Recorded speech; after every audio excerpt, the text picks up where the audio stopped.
Hey guys, in this vlog, let's take a boat ride on the waterways with me. Mave တို့ဒီနေ့စီစဉ်ထားတာကတောင်ကြီးရဲ့အင်းလေးရဲ့နေရာနှံ့သွားမယ်ပေါ့နော်။ဒါပေမဲ့ဟိုတယ်မှာဘယ်နဲ့အချိန်လေးကြာသွားရပေါ့နော်။မနေ့စာစားတဲ့အချိန်ကတော့မနေ့၈နာရီလောက်ပဲ။ဒါပေမဲ့တမ်းမထွက်ဖြစ်သေးဘူး။ဟိုဝင်ဒီထွက်နေပဲတောင်ကြီးကိုမနေ့7နာရီလောက်မှပဲရောက်ပါတယ်။အဲ့တော့နေရာတိတ်မစုံနိုင်ဘူးပေါ့နော်တောင်ကြီးမှာ။ Mave တို့ကတောင်ကြီးဘက်ကနေပြီးတော့အင်းလေးကိုလာရတာဆိုတော့လေညောင်ရွှေဘက်ကလှေစိတ်ကနေပဲတွားဖြစ်ခဲ့ပေါ့နော်အဲ့ဒီမှာမိုင်းတောက်လှေစိတ်ကိုကြော်သွားလို့ရှိရင်အခုမိဖတို့သွားနေတဲ့လမ်းလေးပေါ့နော်အဲ့လမ်းလေးအတိုင်းသွားရင်လေလှေစိတ်ရှိရဲလို့ဒေသခံတွေကညှိုးလို့တွားခဲ့တယ်ဒါပေမဲ့အဆင်မပြေဘူးပေါ့နော်လှေစိတ်မဟုတ်ဘူးဒေသခံတွေရဲ့အိမ်ကြီးပဲရှိရဲအဲ့အနေပဲမိုင်းတောက်လှေစိတ်ကိုပဲတက်ပြန်ခောက်ခဲ့ရတယ်ပေါ့နော်ဒီလေစိတ်မှာလည်းမိဖသွားတဲ့အချိန်ဟာခီးသွားရာဒီမဟုတ်တော့လူရှင်းနေပေါ့နော်မိဖတို့ရေမိုင်းတောက်လေစိတ်ကိုရောက်တဲ့အချိန်ကနေ့လယ်2နာရီခွဲလောက်ရှိပြီဆိုတော့အရန်တော့မစောတော့ဘူးပေါ့နော်အဲ့တော့ဆက်လေမြန်ငှားပြီးတော့မြန်လေမှပဲနေရာဆုံးရောက်တော့မှာဘာဖြစ်လဲဆိုတော့မိဖတို့ကဒါဒီနေ့အင်းလေးကဒီနေ့ပဲလာမှာနောက်နေ့ဆိုလို့ရှိရင်ပြန်တော့မှာဆိုတော့လေဒီအချိန်လောက်အင်းလေးကိုရောက်လာတာတခုတော့ကောင်းနေတလားနေရောပူရဲဒါပေမဲ့အရန်ပူရဲအပူချိန်မျိုးမဟုတ်ဘူးပေါ့နော်နေအေးအေးလို့ပြောရမယ်အဲ့တော့ထီးရီအုတ်ထုပ်တွေနဲ့အရန်ရှုပ်ထွေးပြီးတော့ကာဗာယူထားစရာမလိုဘူးပေါ့နော်နေရောပူရဲဒါပေမဲ့အရန်ပူလောင်နေရမျိုးမဟုတ်ဘူးလေလေးတစ်ဖြူးဖြူးနဲ့အဆင်ပြေရဲလေစီးရတယ်လေဒီလိုရေပေါ်ရွာရေပေါ်အိမ်လေးမှာလေနေဘူးကြည့်ကျင်နေသီလားခဏမဟုတ်ဘဲနဲ့တစ်ပတ်လောက်ပေါ့နော်ဘယ်လိုဆိုတော့ကွာအိမ်ထဲကနေထွက်တာနဲ့မြေပြင်မဟုတ်ဘူးကွာရေပြင်ကြီးအဲ့ဖီလည်းမိုက်တယ်ပေါ့နော်တမျိုးပဲ Mave တို့အင်းထဲမှာပထမဦးဆုံးသွားလေ့လာခဲ့နေရလေးရလေကြာချီထုတ်တဲ့အလုပ်ရလေးပါကြာချီနဲ့ရက်ကန်းရှက်ပြီးတော့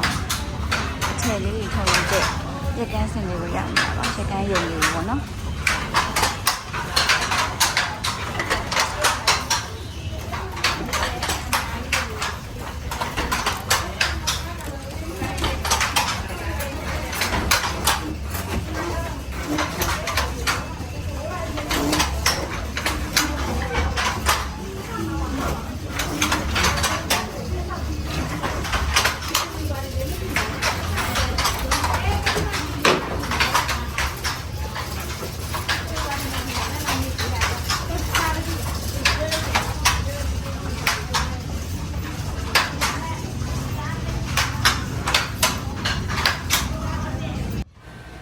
ကြာချီတစ်ထည်ရဖို့ဆိုတာတကယ်တော့မလွယ်ပါဘူးအစစ်စင်းပြလို့ရတယ်ပေါ့နော်ခက်လဲခက်ခဲပါတယ်ပထမဦးဆုံးအင်းလေးကန်ပေါ်မှာပေါ့နော်အင်းလေးကန်ဖြစ်ဖြစ်ဘယ်ကန်ဖြစ်ဖြစ်ပေါ့ဒါတော့ Mave ကဒီအင်းလေးကန်ပေါ်မှာတည်ထားတဲ့အလုပ်ရုံလေးကိုရောက်နေတာဆိုအင်းလေးကန်လို့သုံးနှုန်းလိုက်တာပါကန်ပေါ်မှာကြာကင်းလေးပြိုးထားရမယ်စိုက်ထားရမယ်ပေါ့နော်ပြီးတော့အဲ့ကြာကင်းကနေရတယ်ကြာရိုးပေါ့ကြာရိုးကိုအဓိကအသုံးပြုရတယ်ကြာရိုးကိုမှခမန်းကြီး3လက်မှ4လက်မှလောက်ပေါ့နော်အဲ့လောက်ကနေပြီးတော့ဖြတ်တောက်ပြရရဲ့ပြီးတော့ Mave အခုဒီဗီဒီယိုလေးထဲမှာပြထားသလိုပဲပေါ့နော်လက်ကလေးနဲ့ဖြတ်တောက်ထားတဲ့နေရာကနေပြီးတော့ဆွဲလိုက်လို့ရှိရင်ကြာချီမြင်လေးတွေထွက်လာရပေါ့နော်ကြာရိုးတွေအများကြီးဖြတ်တောက်ပြီးတော့ထွက်လာတဲ့ခြီလေးတွေကိုပေါင်းပြီးတော့လိပ်ပေးရရဲ့ပေါ့နော်လက်ကလေးနဲ့ဟိုနည်းနည်းလေးအခုဗီဒီယိုမှာပြထားသလိုပဲလိပ်ပေးရရဲ့လိပ်တော့မှကြာချီလေးတွေရလာပါတယ်အဲ့ဒီကြာချီပေါ့နော်ကိုရလာရဲ့ကြာချီကိုလိုအပ်တဲ့အရှိမာနာတိရလာပြီဆိုလို့ရှိရင်တော့အဲ့ချီလေးတွေကိုအချောက်ခံထားရတယ်ချောက်ခံပြီးတော့တဘာဝအယောင်တိုင်းသုံးကျင်လို့ရှိရင်လေဒီပုံမှာပြထားရဲ့ကာလာပေါ့နော်ဒါကတော့ချီရဲ့တဘာဝအယောင်ပေါ့စိုးစိမ့်မပါရဲ့အယောင်အဲ့အတိုင်းသုံးပြလေရတယ်ဒါမှမဟုတ်ကိုကကာလာလေးတွေအခြားအယောင်လေးတွေဖြစ်နေတယ်ဆိုလို့ရှိရင်တော့တဘာဝစိုးစီကိုသုံးမယ်ပေါ့နော်တဘာဝစိုးစီဆိုတာကတစ်တီးတစ်ခေါက်ကြီးတစ်ဦးတစ်ဖူတွေကရတဲ့စိုးစီအယောင်လေးပေါ့နော်ကာလာအယောင်လေးတွေအယောင်လေးတွေကိုချီမြင်လေးမှာဆေးဆိုးပြီးတော့ကာလာသွင်းလို့ရတယ်ပေါ့နော်အဲ့လိုနဲ့ရလာတဲ့ချီမြင်လေးတွေကိုတခါလေးရက်ကန်းစင်မို့တန်းတင်ပြီးတော့ရက်ကန်းခတ်လို့မရသေးပါဘူးပထမဦးဆုံးဘိုင်းပေါ်တင်ပြီးတော့ချီခင်ပေးရတယ်ပြီးတော့မှရက်ကန်းစင်မော်တင်ပြီးတော့ခြေသေးတွေကိုရက်လို့ရပါတယ် အဲ့လိုအစင်စင်ပြုလုပ်ပြီးတော့မှကြာချီတစ်ထည်ကိုရရှိလာဖြစ်ပါတယ်။ Maeve လေးလာကြည့်ရတဲ့လောက်ဆိုရင်ပေါ့နော်ကြာချီနဲ့ပြုလုပ်တဲ့ပထမတင်ငန်းတစ်ထည်ရက်လို့ပို့ဆိုလို့ရှိရင်ကြာရိုးပေါင်း2သိန်းဝန်းကျင်လောက်လိုရဲလို့ပြောတယ်။ဒါတော့ဒီရကန်းရုံမှာနေလို့လုပ်ထားတဲ့အထည်လေးတွေပေါ့နော်။ဒီအင်းလေးခြေပြင်ပေါ်မှာပဲလုပ်ငန်းတွေအများကြီးကိုလုပ်ကိုင်နေကြရပေါ့နော်အခု Maeve တို့ဆက်သွားမှာဆိုလို့ရှိရင်ငွေပတိန်လုပ်ငန်းရိုးရာချက်ခုတ်လုပ်ငန်းနဲ့အခြားစိတ်ဝင်စားဖို့ကောင်းတဲ့အင်းလေးကအထင်ကြီးရနေရလေးတွေသွားမှာပေါ့နော်အဲ့တော့လိုက်ကြည့်ပေးကြပါအောင်နော်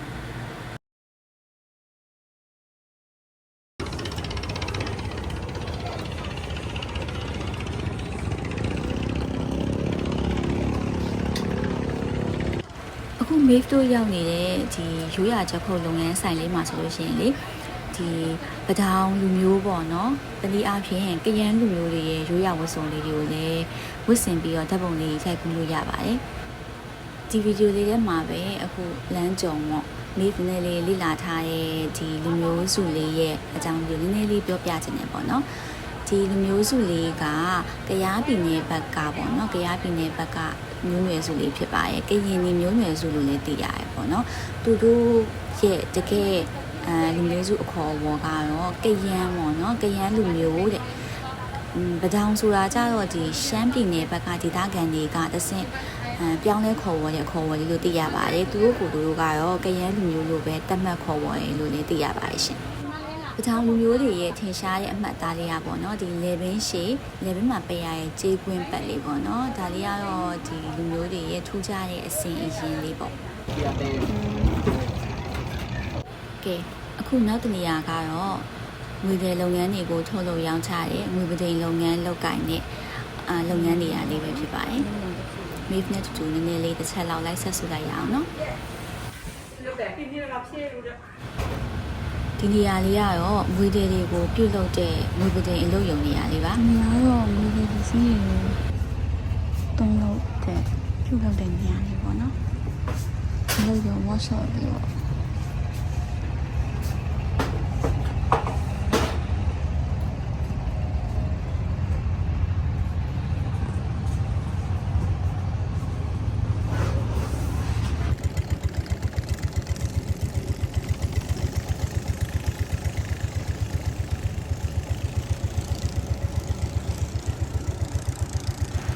ခုသွားနေတာကတော့အလူတော်ပေါက်ဖျားပါပြီးရင်ဖောင်တော်ဖျားကိုသွားပါမယ်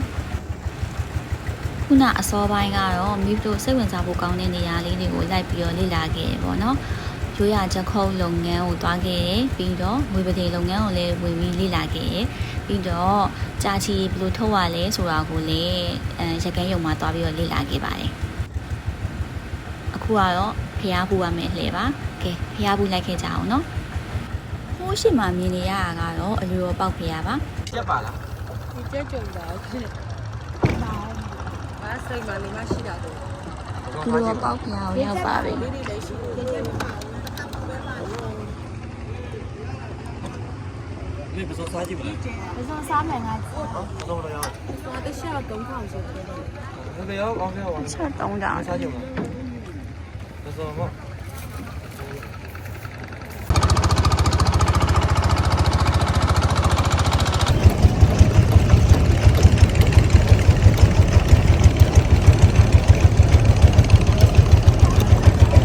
တော့အေးစမ်းပါလေဒီအချိန်ကားကဒီနေတဲ့အေးနေရပဲကဲဖျားရေးပြီးတော့နောက်တစ်နေရာကပြန်ဆောင်ပါမယ်နော်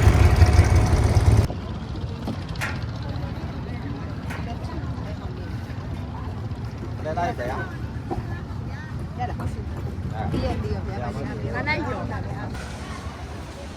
ခုနဦးဖျားရဲ့အနောက်ဖက်မုတ်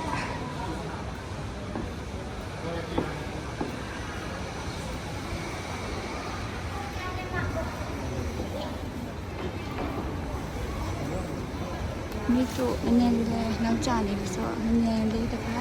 ပတ်ခလာလိုက်ပြပါမယ်နော်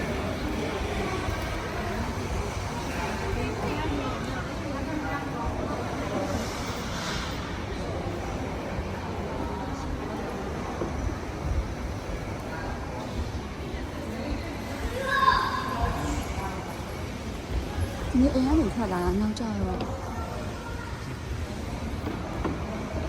你呀，送没了嘛？是一个年里多少年？那天在那个车上路边上公园了嘛？ဒီနေ့အင်္ဂလိပ်တစ်ခွေပြပြစင်အောင်အမြင်လေးလေးမှရပါမယ်မဟုတ်ရင်ရောက်လာပြီးတော့မှမသွားလိုက်ရဘူးဖြစ်မှာဆိုလို့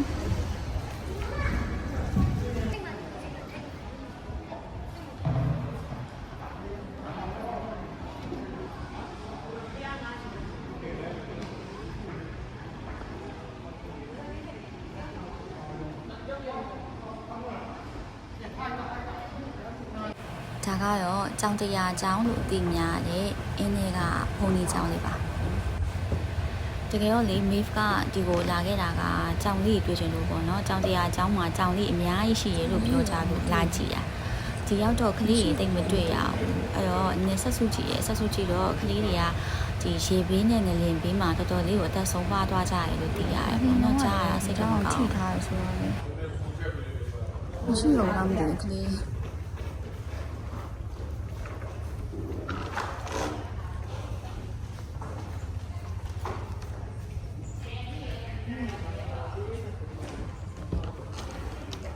ရှင်းအောင်ကြောင်းပဲနော်နည်းနည်းလေးထိအောင်မှာဒီလောက်ထိအကောင်းကြံတရားတော်တည်းအများကြီးပြည့်စုံသွားရင်နှမျိုးဖို့ကောင်းတယ်ဒီရှင်းအောင်လိုက်ရည်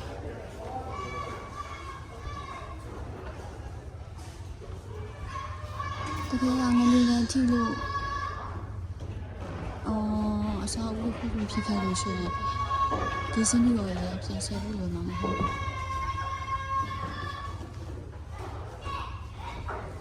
ကျောင်းလေးရတော့မရှိတော့ဘူးတကောင်းမအောင်မတွေ့ဘူ